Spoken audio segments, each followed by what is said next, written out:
Just like that, Kathy Engelbert, the WNBA, the team owners, the Players Association, in the split of an instance, all of it can change.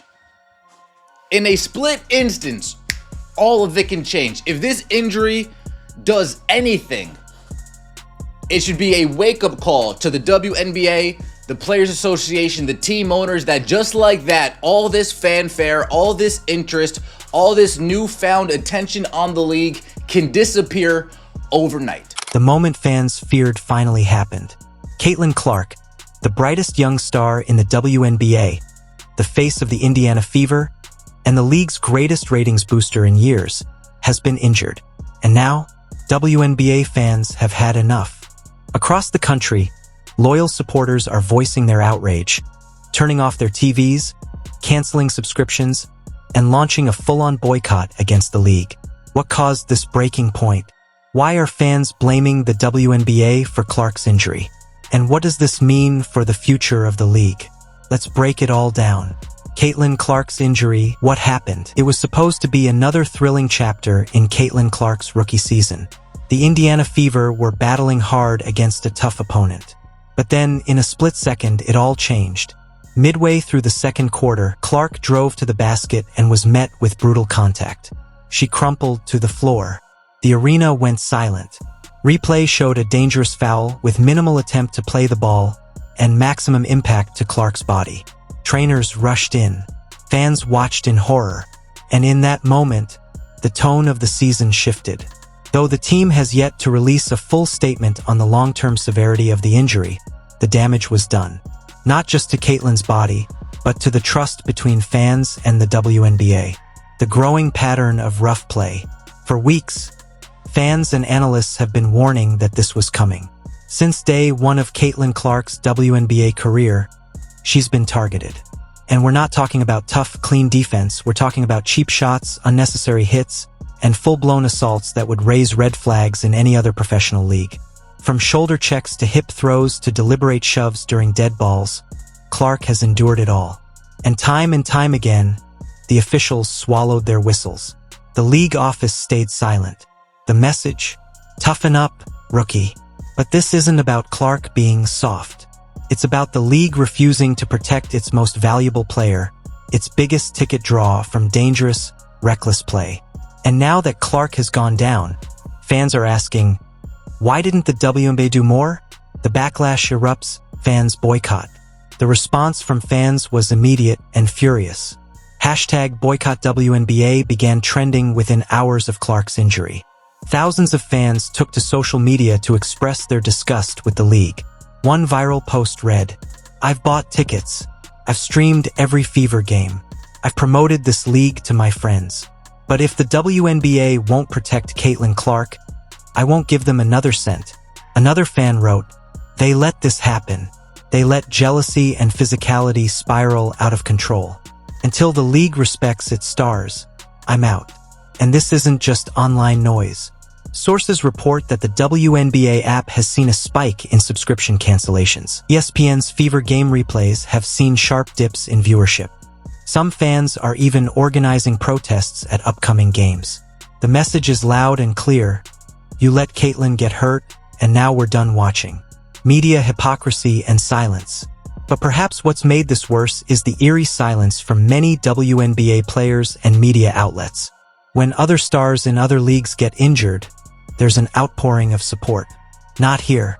Instead, many former players, and even current ones, have seemed more interested in criticizing Caitlin Clark than standing up for her.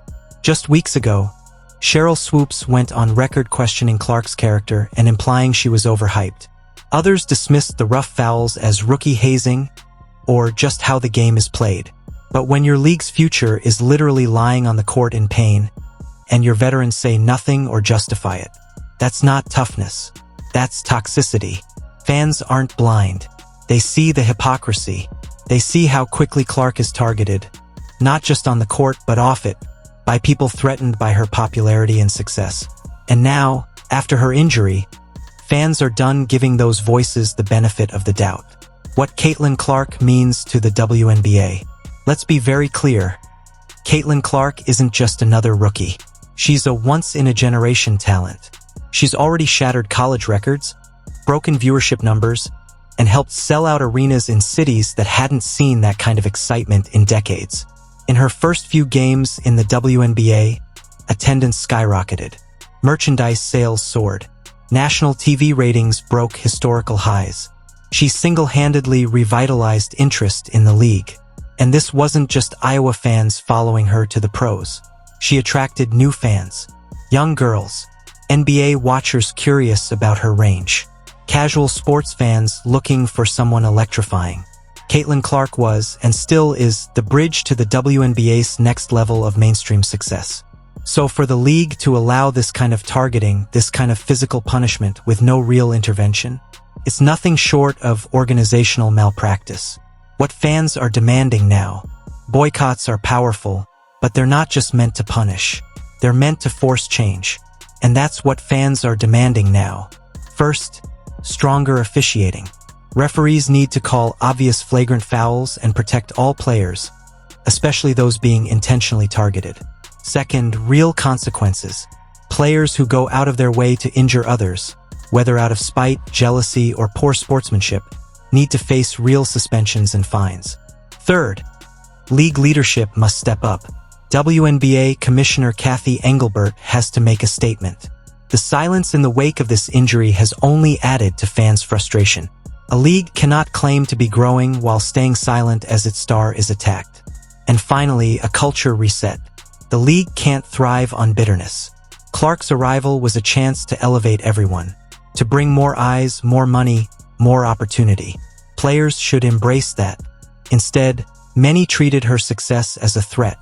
That mindset must change. Who's still supporting Clark? In the wake of the injury, there have been some bright spots. The Indiana Fever have rallied around Clark, publicly and privately. Veteran players like Kelsey Mitchell and Aaliyah Boston have stood by her side, praising her toughness and leadership.